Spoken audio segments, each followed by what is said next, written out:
Okay, so you guys, I am so pumped for just tonight. Like it's gonna be so great. It's gonna be lit, and I feel like um I've been like wanting this to happen for a while, and the timing just worked out today. And so I am so excited for this. So one of my favorite people, Shari Rogers, is on here, and she just has so much wisdom. I love your story, Shari. Thank you so much for being on and taking the time to do it.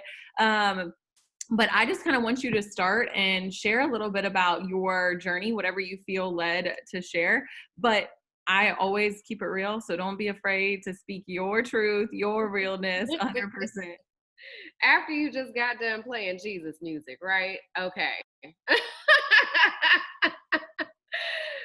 Well, my name is Shari Rogers. I've been in business about 7.5 years now, going on 8. How exciting. This isn't my first merry-go-round. Let's just say I came back and took it straight to the top because I knew where home was. Um, I started for the same reason everybody else did, for an extra $500 to $1,000. I wasn't looking to make anything else. I was just looking to make ends meet, and it turned into so much more because of my consistency, because of my why, and we're here.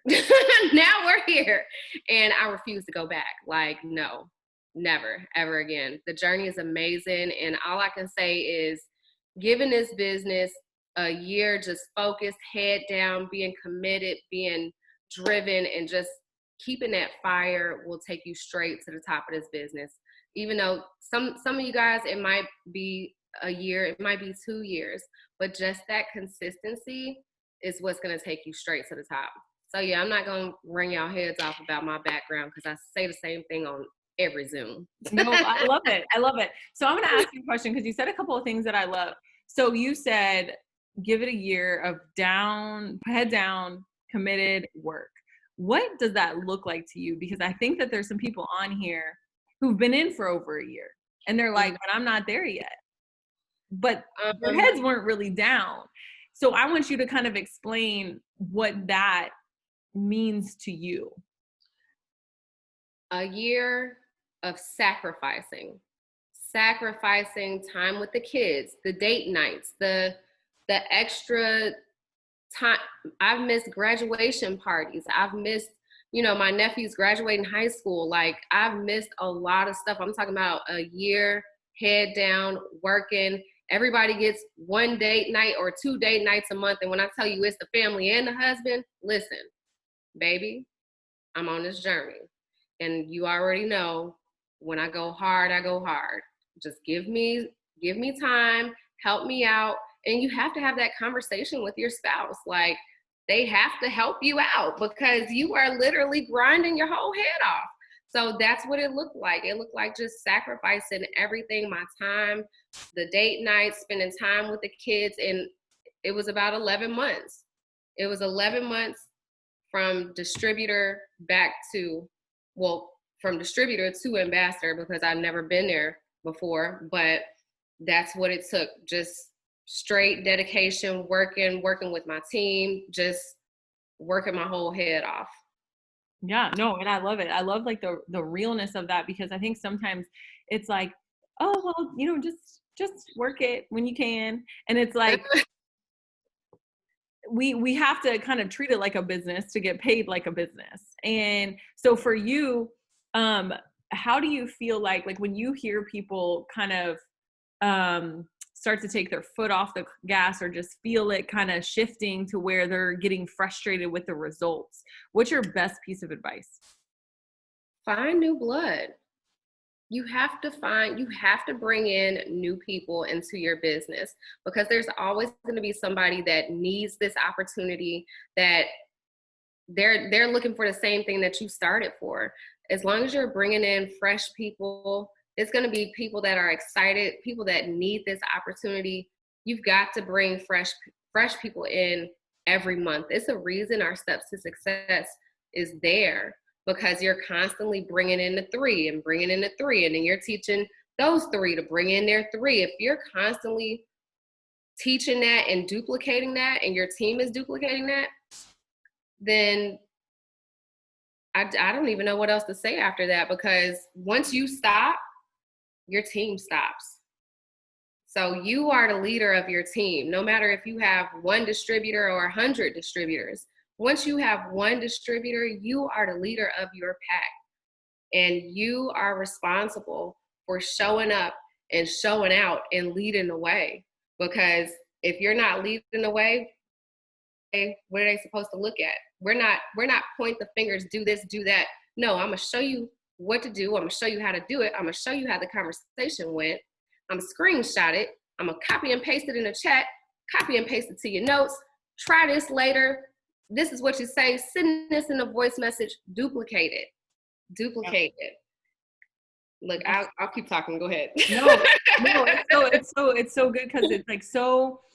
I think sometimes we can overcomplicate it and we make it something that it's not. Like being a leader, oh, that means that I have to like read 40 million leadership books and I have to do X, Y, and Z. And it's like, okay, what would you say to somebody who's starting out in leadership and you know, when you join, you sign some people and you feel great about yourself, you feel really excited about your team, and then they don't see what you see.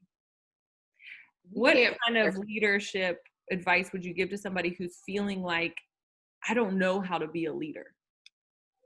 It starts here every day, every single day. And it took me years to even read anything motivational, to even look at something motivational on YouTube. Like it took me years.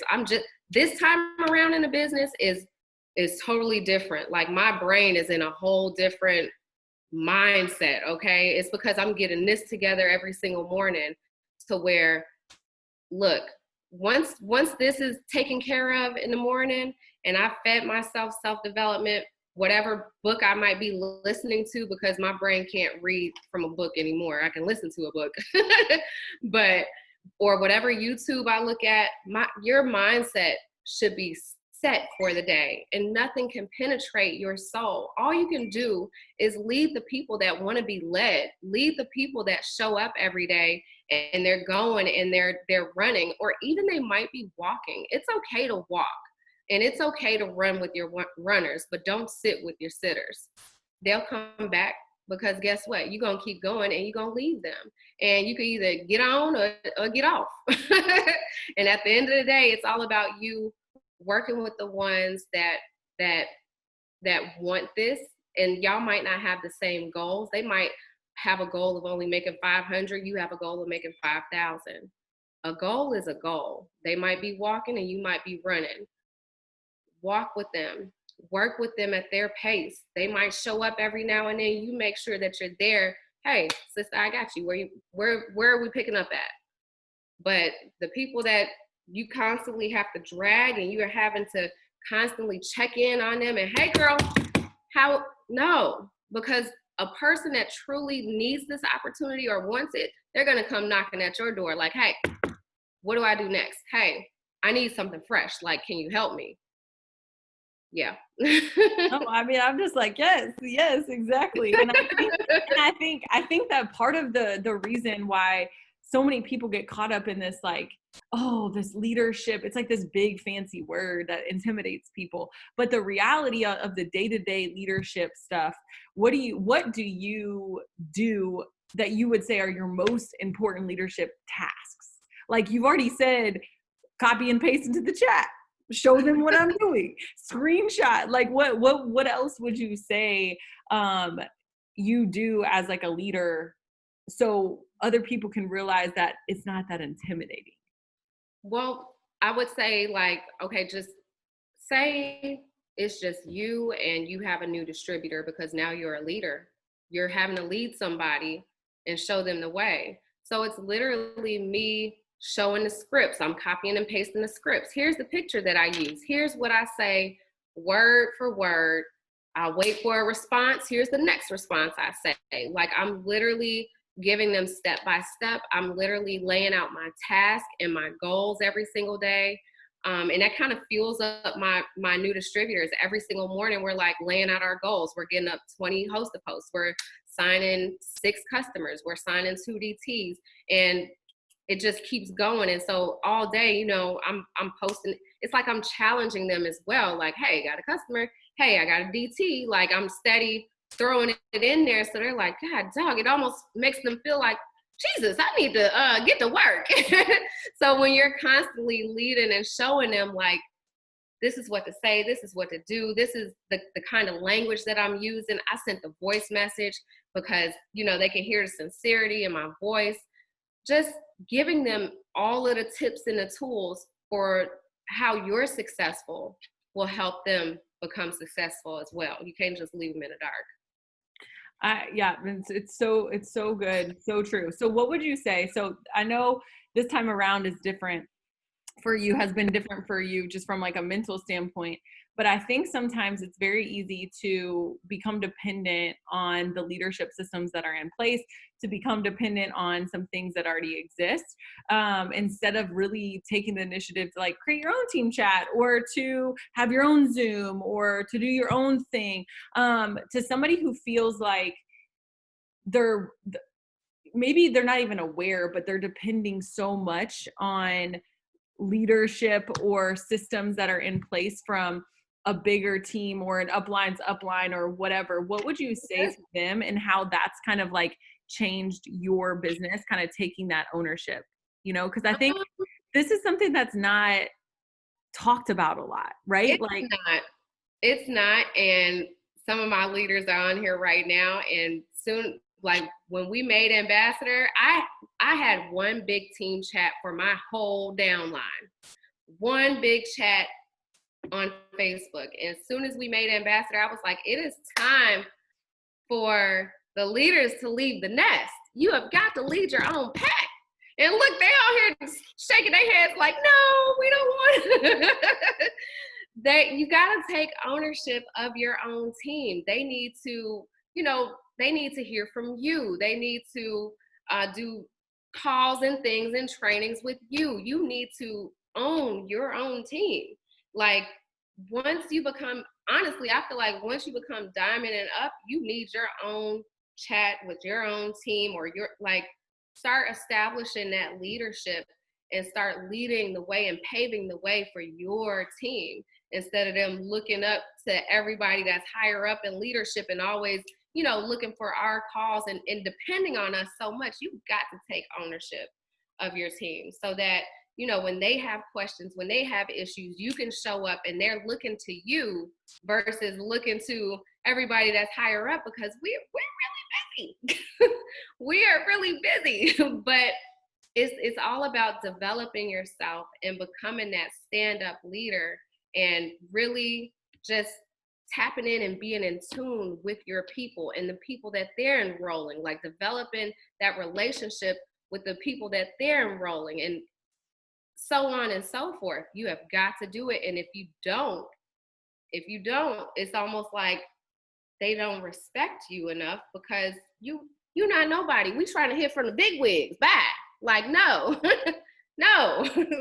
You've got, that's why, like, when our team made ambassador, I was like, all right, diamonds and up. Y'all got to take ownership of your team. Everybody has their own chat. And for the most part, I'm in everybody's chat and I pop in with different ideas and different things that I'm doing. Or maybe like I like to do something called drive-by contest.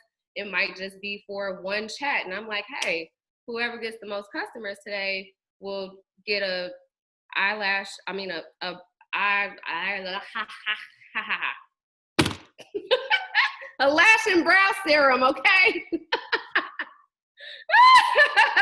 Look, no, Ashley, stop laughing. So you got to start doing that. Seriously, it's so important, and you want your teams to look up to you and work with you directly, because we get busy. I'm telling you. and I think it's so important because, like you said, they're not looking at you as a leader if you're not doing the things that leaders do. Like, I just feel like if you know that people look at leaders as the ones who host Zooms, the ones who are posting contests, the ones who are doing the things, those are the things, right? They see the leaders doing, going live in the team pages, sharing tips, making posts. Why do you need permission to do that if you want to be the leader that they look up to? But yet you're so mad when they're not asking for you. And they're saying, hey, I want a coaching call with so-and-so, or I want to coach. You should be the most sought after person on your team to get a coaching call from if you're the leader. Yeah. Because you're doing the things. And so I think this is such an important topic, because people will want to say, well, what rank do I now? Now is always the best time. I'm not even going to say diamond. Like, if you're a ruby, go ahead. And you want to know something funny is, because I actually struggled with this, which is like, knowing my personality. I don't know why I struggled with it, but I remember I actually had a conversation with Lachelle one time, and I was like, I don't know when to create my own team page. And she was like, so you want other leaders leading your team to ambassador? And I was like, nah.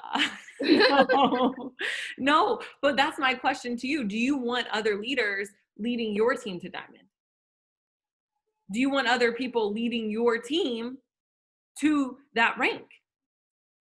But what happens is, when you start to take responsibility, you have to take responsibility for not showing up too. And preach. Come on. But I think that's something that we miss, right? Is like, that's why a lot of people hesitate with this step, is because what about the days that I don't show up? Yeah. Right? What about those days? And you want to know? You just show up. You show up at 80%, even if you don't feel like it. You show up at 70%. You show up at 20% if that's all you got. You know what? Because at the end of the day, that's all you can really, like, you have to be you and just show up. And that's what you get. And you want to know, people who have seen me from 5 years ago, they're like, dang, she's grown. And they see the growth, because I'm not sitting here saying, I have not always been this person that you're seeing today. And by no means am I anywhere near done growing. But what I can tell you is I'm better than I was. Mm-hmm. And that growth will inspire your team. Because if you feel like you have to be perfect, then where are you growing to? They're not seeing the real, the raw. They're not giving themselves any room for error if you're just showing the days where you feel it. Yeah. And so you have to realize that ownership is on you, that it's your team. I remember this because I would always message Erin and be like, I really think we need a Zoom about like Instagram training. And she'd be like, cool, host it. And I was like, what? No, like, not me, right? And so if you're feeling, drop a 1 in the comments if you've thought, like, I really wish they had a training on X, Y, or Z. Drop a 1.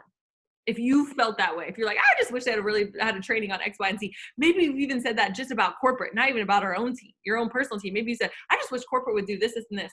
Why aren't you? Mm-hmm. Why aren't you? Host your thing. Ask your leader to like help promote it if you feel like nobody will hop on, but just do it. Just do it. The action is always better than the inaction. Okay, next question, because I can just keep going. Okay, so my next question for you is, what do you do to prepare for the times where you don't feel 100? You know, what do you do to prepare for the speed bumps, the road bumps, the distractions, the noise, the life? I get over it and do it anyway. My grandmother, well, my grandma was like my mom, but she had just passed on July 19th. And everybody's like, take some time. You know, in actuality, I think I only took like 3 days to myself, and I got back to work. And I couldn't believe it. Like, I couldn't believe it, because that's the woman that raised me. Like, but I know she wouldn't want me to grieve for long. And at the same time, life goes on. She's not in pain anymore. Like, you know, I'm upset, I'm sad, I'm feeling all the emotions. Lachelle is like, no, like, it's probably too soon. And I'm like, no, I got myself. Like, I got it. I need to stay busy anyway. So I'm not a whole shit show, whatever. I need to work. So I got out of my funk, and maybe it still hasn't hit me yet until I go to her house to clean up her room and stuff. Like maybe then I might take another few days. But sometimes you have to snap out of it and just get to work. Life happens. Stuff happens with the kids. Stuff happens with our spouses. We get sick, and in my mind it's like if we're not in the hospital or at a funeral, there's no reason I shouldn't be working or in the rhythm of work. You know what I'm saying? Like, I don't know, maybe it's just my brain. And maybe it's because I have no backup. A lot of us are so lenient on our backup. We got a job and we got something to fall back on. No, I don't have anything to fall back on. And I'm for sure not going back to nobody's job. So maybe my grind is set up differently, but you got to snap out of it. If you want to be successful, if you want to make diamond, double diamond, triple ambassador, all of that, it's going to be some early mornings and some late nights. It's going to be some 6 o'clock in the morning, going to bed at 2 o'clock in the morning. That's what it's going to be. 4 hours of sleep. Got to wake up, get the kids together for school, getting yourself ready to go to work, working your business at your job while you at work on your lunch break. When you get off, get the kids settled, homework done, heads in beds, back to your business. Like it's gonna be some sacrifice, but you've got to snap out of your funk. You got to, because nobody's gonna come save you, and nobody is obligated to build you. You have got to get out your funk, get out of your own way, and just do it. Just do the thing. And you've got to do the things that make you uncomfortable. It makes me uncomfortable to message people about the business. Believe it or not, I hate messaging. I do. And I know Michelle is on here and she's like, oh, you need to be messaging people again. No. I don't have to, because I do attraction marketing, and that's the way I get my people. And apparently, she just said it's not enough. Go after the people you want on your team. Go after the people that you see fit on your team and that have the attitude and the drive and they're spunky and their page is popping. Go after your people that you want. And I was like, well, you might have a point. Maybe. You might have a point. But like you said, it's not about comfort. If it was about comfort, I'd be 400 pounds. Like, I'm eating all the donuts and all the Doritos and all the things. Like, if it's about comfort, I'm never getting stronger. If it's about comfort, you're never growing. You're never getting better. You're never evolving. Like, literally. And to me, it's just like success is not something that just happens to you. It's something that happens because of a result of the actions you take.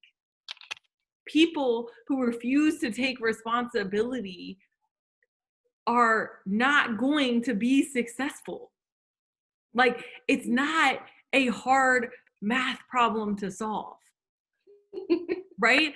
But I think so often, and I love the story of like you talking about like your grandma passing, is because sometimes we act how we think we should act. Mm-hmm. Oh, well, I should feel some type of way. I should do this. But the question becomes not what you should do, because should will get you average. Should is the average of the averages, right? That's what society is saying based on the average person. And so, but when you're sitting here saying, oh, I should do this, but you're saying, you know what? My grandma would want this. And will there be a time for you to grieve? Yes. And you know what? If you need that time, you're going to get it because of the work that you have put in.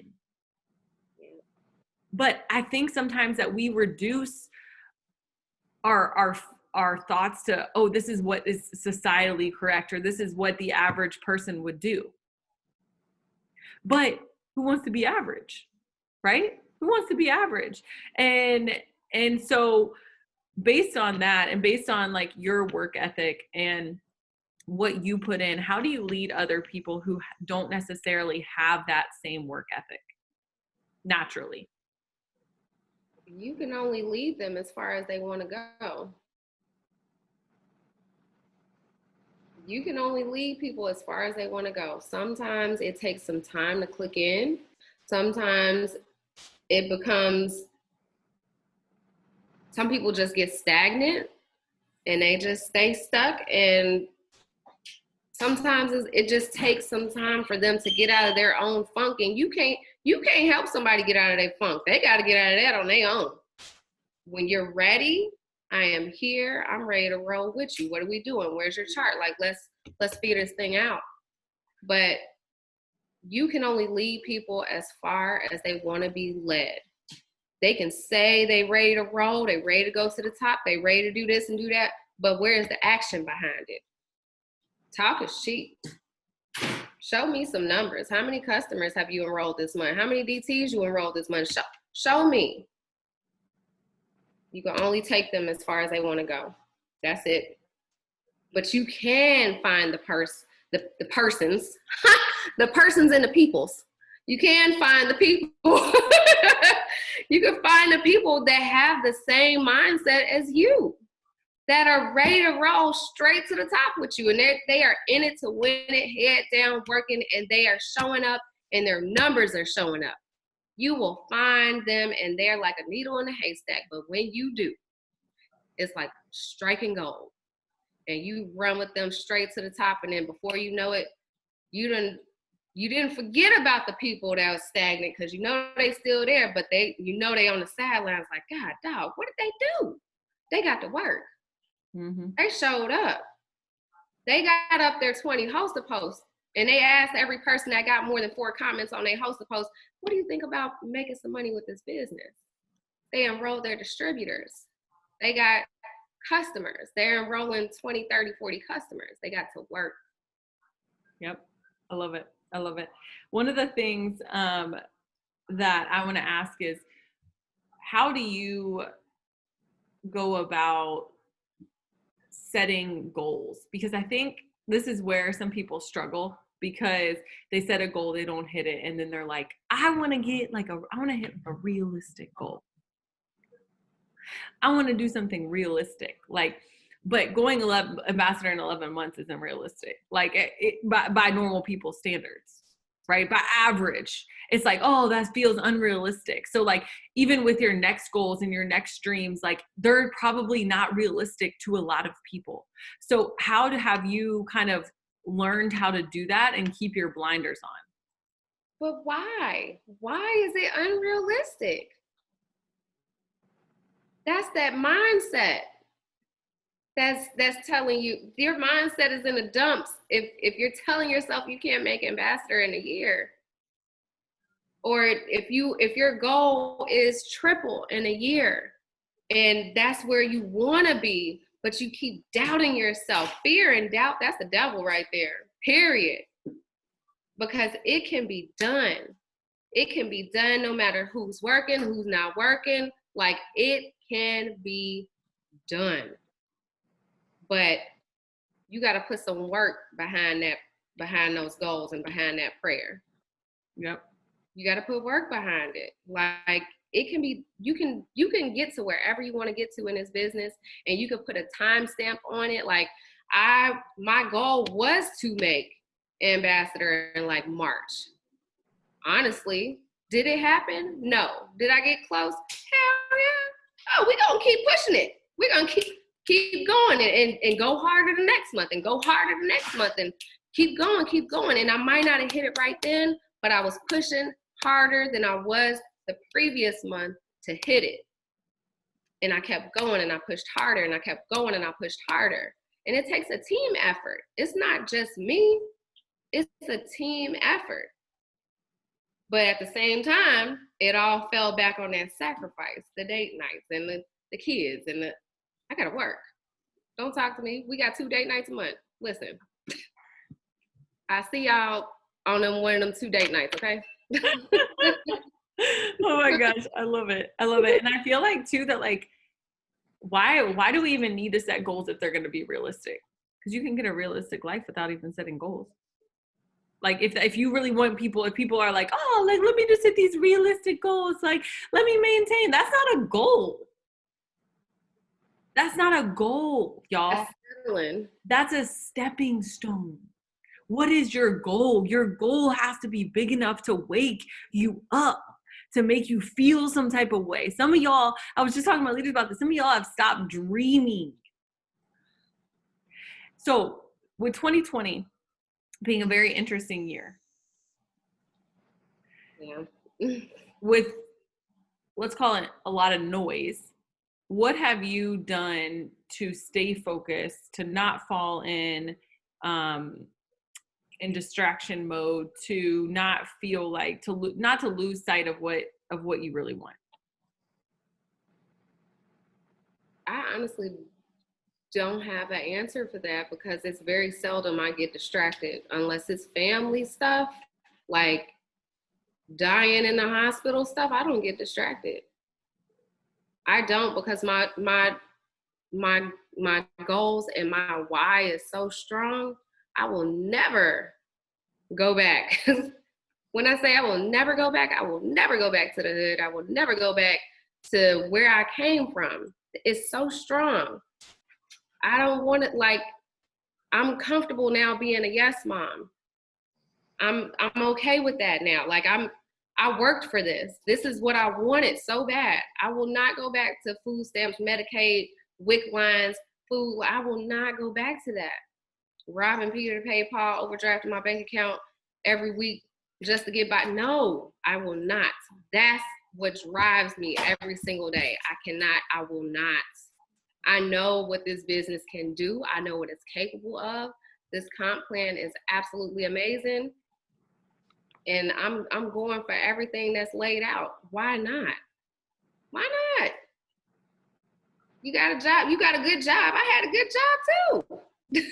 I had a good job, but I was still struggling. I had the corporate good job, but I was still struggling. But so what? And my grandmother thought I was foolish. She was like, "You quit your job? Why would you do that?" And she was going off when I first quit Delta Airlines. She was going clean off the deep end. And you threw away your career and da, da, da, da. And then a few months in, she was like, "Well,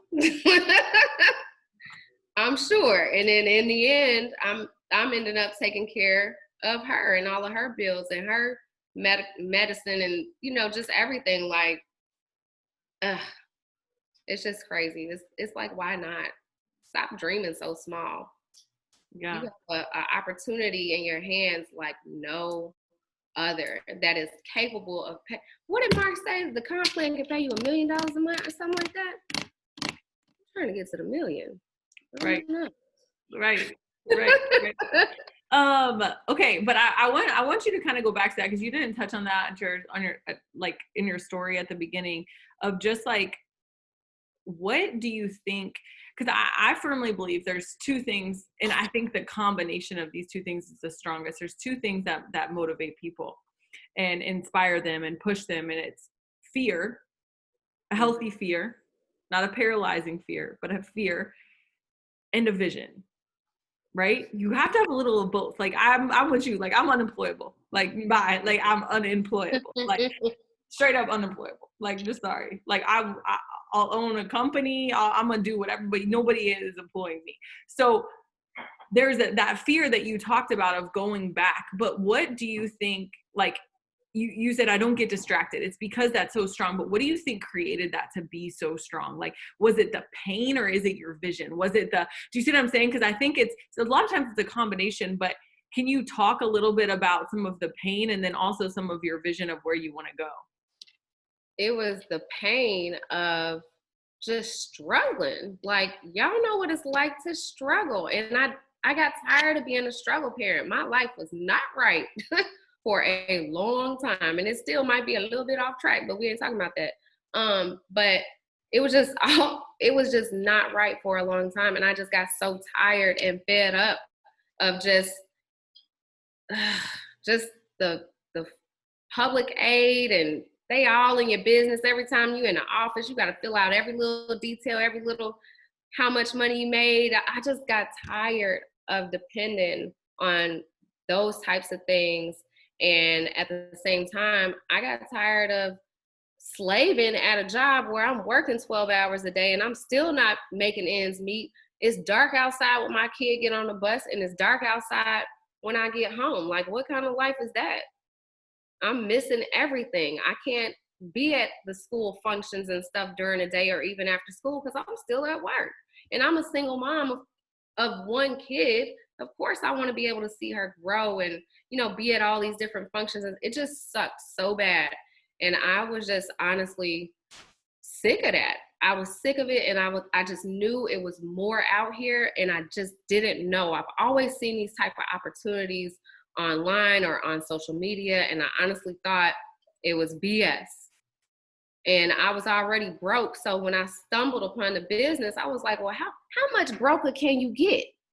You might as well try it. Like, honey, we already don't have anything. Like, what's $100? Like, I mean, it was a lot to me, but it was like, well, might be 50-50, might get something, you might not. So once I did get into it and I saw my first few paychecks, I was just like, gosh, this is really real. Like, what if I could really put the pedal to the metal and really go far with it? And my first time around in the business, I made triple diamond in 3 months.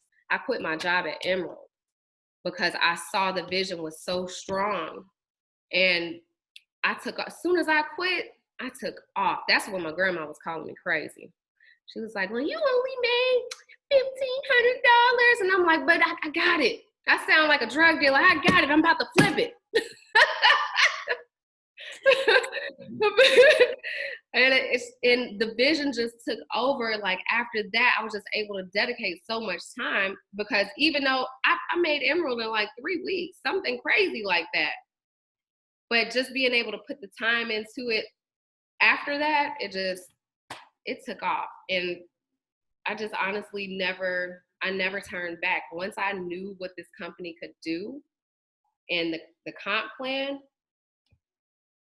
I've been blind ever since. Listen, we right here. I love it. I seriously love it. I want to know though, I know I'm asking all these questions, so if you have any questions for me, feel free. But I feel I really want to know what you feel like, you're going your head down, you're grinding.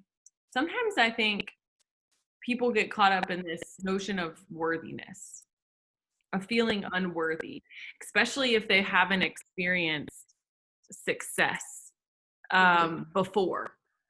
And what do you have any advice for people who maybe came from a situation like yours, your situation really been flipped upside down from where you were at, and did you just not have time to think about it? Did that not enter your head? Like, how did you kind of adjust to the notion of, I can have success, like this is available to me, like I can have this? I guess I never really thought about it, to be honest, because my grandmother was an entrepreneur and so was my father. So I always saw the hustle and the selling and just the constant hustle. So I think that's where I get my hustle from. You hustle till you make it and you go. Like, and I knew I was worthy of it and I knew I deserved it if I worked my tail off for it. So I can't even touch on that, honestly. But I would like to flip the question on you. So I didn't really, I think that more of it was like the redreaming for me, was the once I hit kind of what I set out to do, what then?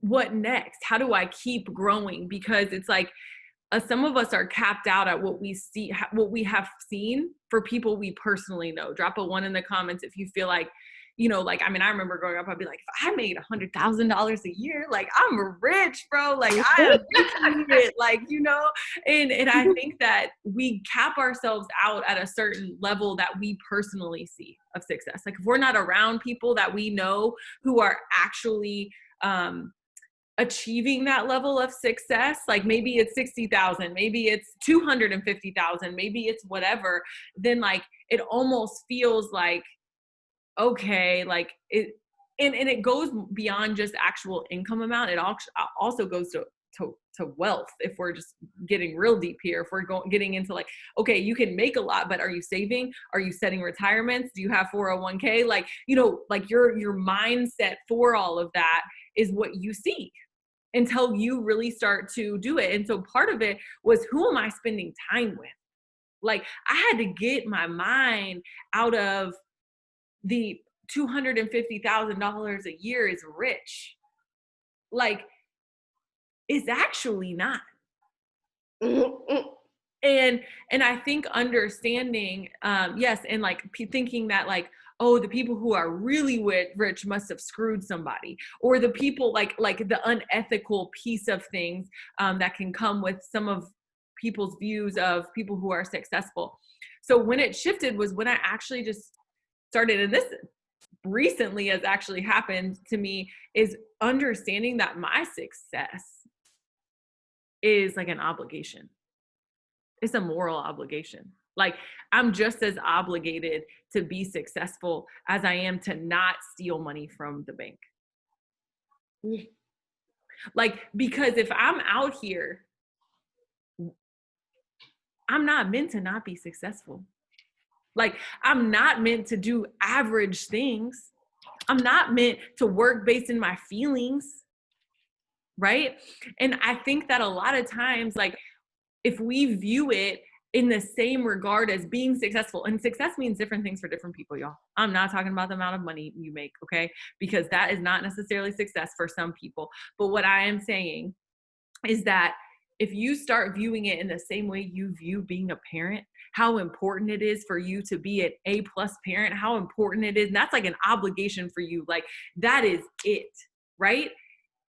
Realizing that like my success is benefiting everybody, but no one is benefiting from my failure. No one's benefiting from my laziness. No one's benefiting from me being in my feelings. No one is benefiting me. But if I was able to reverse it and attain some of the goals and the dreams that I've set for myself, now so many people are benefiting. So many people are benefiting. And so I think that like, once you realize that like it's an obligation, like it's not something that like, oh, I can choose to be successful. No, like it's some duty for you to be successful. Like, you have a responsibility to be as successful as you can, whatever that means for you, in order for it to actually work. Because if you're just interested in being successful, it's not going to happen. So I think that like we get caught up in the worth thing is actually, to me, a sign that you haven't overcome some fears of attaining it. Right? Like, because if you knew you could get there, then like you said, you felt like you earned it. Right? And so all of this self-shaming and feeling like that is not a spirit of God. That is the devil.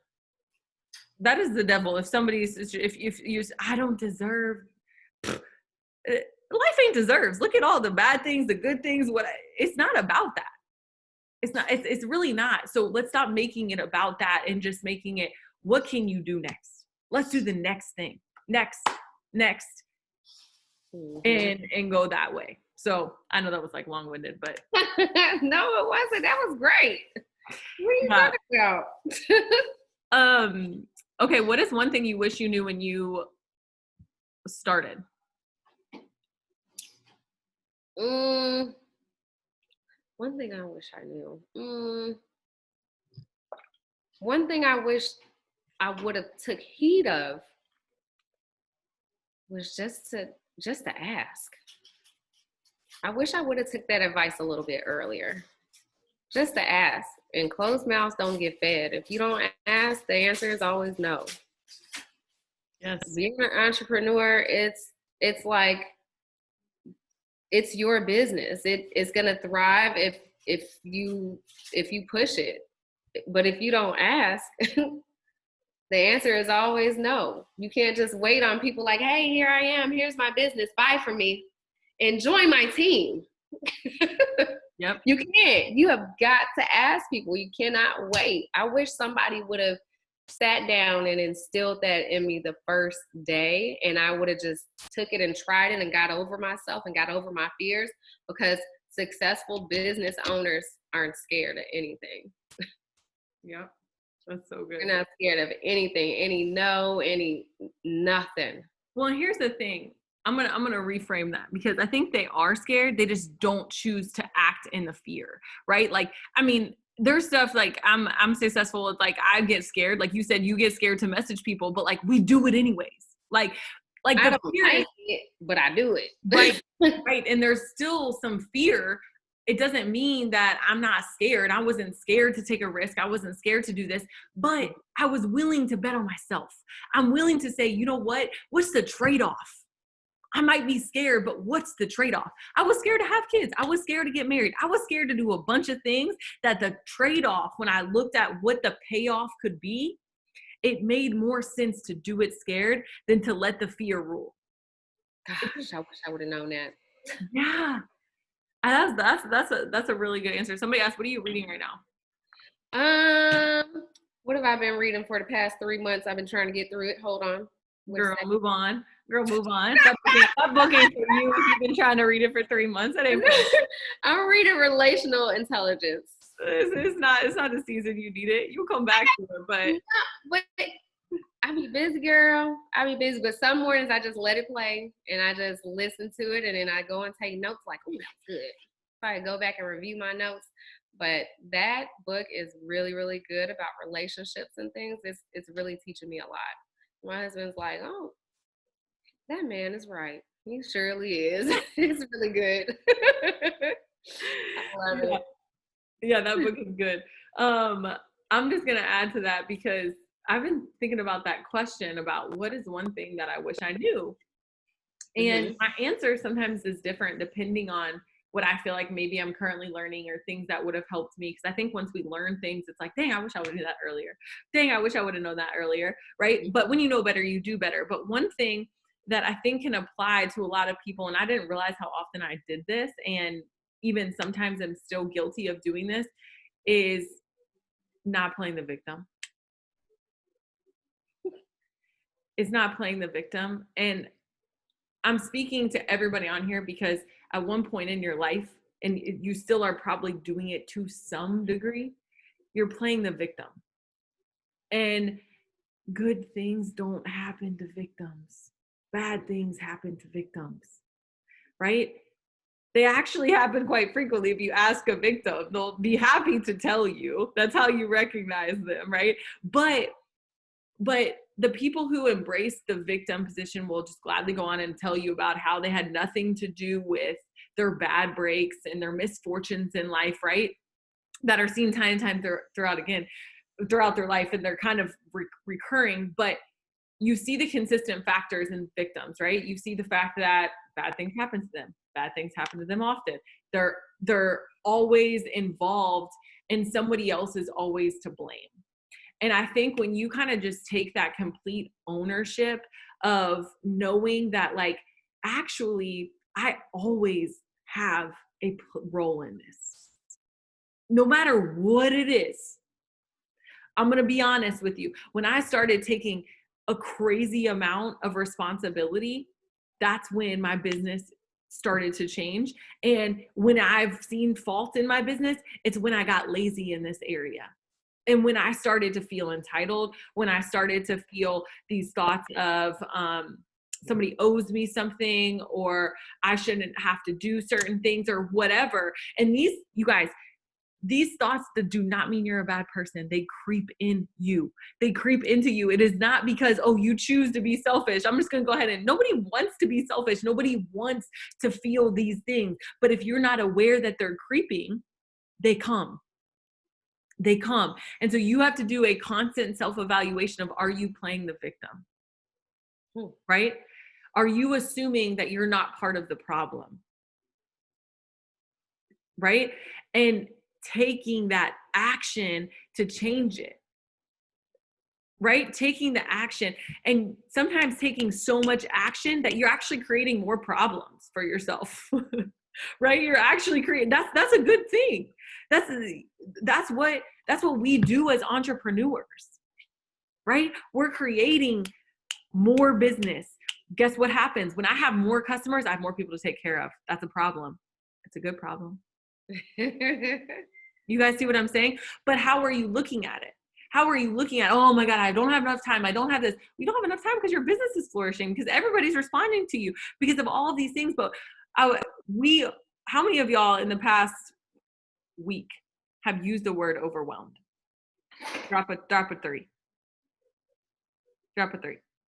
If you've used the word overwhelmed, you're like, at some point you're like, I just feel really overwhelmed. Like, I'm overwhelmed with everything going on. Like, it's just very overwhelming. Everything that's happening in the world. Gosh, my business is overwhelming. I just have so much to do. I'm emotionally overwhelmed. I'm overwhelmed. Okay. Why is it a bad thing? Ask Lachelle, ask Shari, ask anybody who's had a kid if you were overwhelmed with love when you had the kid. If you were overwhelmed with joy at any point in your life. But why is the overwhelming have to be bad? It doesn't. It's not bad. It's actually a good thing, because a lot of the times your things that you're overwhelmed with are all things that you've prayed for, are all things that you've asked for, are all things that you've worked really hard for. So don't curse the blessing, right? And don't think that being overwhelmed is a bad place to be. Being bored is way worse than being overwhelmed. And so if you can just recheck yourself and say, I am overwhelmed, and I'm happy that I'm overwhelmed. I'm glad that I'm overwhelmed. And here's how I'm going to attack it. And here's how I'm going to, right? But when we don't attack it, when we don't create a game plan, that's when anxiety comes in. That's when depression comes in. That's when our feelings start to be our rulers. And that's not a good place to be. And I only know all of this, you guys, because I've been there. Like, I'm not telling you this because like I'm some psychiatrist. I just analyze my own head a lot. And I'm like, well, why did I do this? And I like literally have to come up with solutions, because again, you are the only one that can get yourself out of the funk. You are the only one who can help yourself become successful. That's it. Even if somebody could do it for you, you go into the worthiness thing. You wouldn't accept it. It wouldn't be success to you, because that's not really success. Success is progress. Happiness is progress. And so figure out, where can I make progress, and what's my plan in order to do that? Okay. Do you have anything that you feel like you want to share that we didn't touch on that like has really contributed to your success? Giving myself grace. You've got to give yourself grace. You got to give yourself time. You have to be patient with yourself and understand that just because you fall short doesn't mean that you failed. You rerun it back next month and you go harder. We all fall short sometimes. We all get just right there, and then you start thinking like, what did I not do? It's okay. We have a brand new month to start over and to go hard in the beginning of the month instead of waiting to the end of the month. Like, it's okay. Give yourself some grace, patience, and time. And if you really want to set out to promote, or you have these big goals in mind, get to work. Get to work. If you're complacent and you're stuck, get out of your own head and let's roll. That's just it. That's it. That's it. Like, I don't know. I don't know how else to say it, but you should go for after everything that this company has. It's like, why not? Why not? Why not? So You good. deserve it. So good. So good. Thank you so much for being on. I'm going to close this out in prayer if you don't mind, and then we will roll out. Dear Jesus, thank you so much for just allowing us to have this amazing community that you've helped us build. Thank you for being at the center of it. Thank you for the lessons that you've been teaching us, the wisdom you've been helping us gain so that we can more properly just develop the character that we need to sustain the blessings that we know that you have for us. Thank you for allowing us to be excited for the future, allowing us to look at the past and learn from it, but never stay stuck there.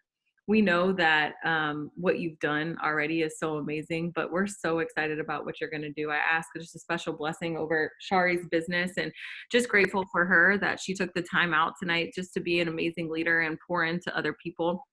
Lord, we appreciate the people that you've created, the leaders that you've built up in this company, and that it's run with such integrity. Thank you for every single person. I ask that you just protect them, protect their business, bless their business, that you allow increase to come into their lives, whether that's spiritual, financially, emotionally, that you allow them, and just remind them of how strong that they truly are, that they're so much stronger than they even believe, and that the dreams that you have for them, that the vision that you have for their life is so much greater than they even know right now. We love you so much, Jesus. We ask all this in your name. Amen. Amen. Amen. Thanks for having me. Yes, thank you so much for hopping on. I love you. Bye, guys. Thanks for tuning in. Bye.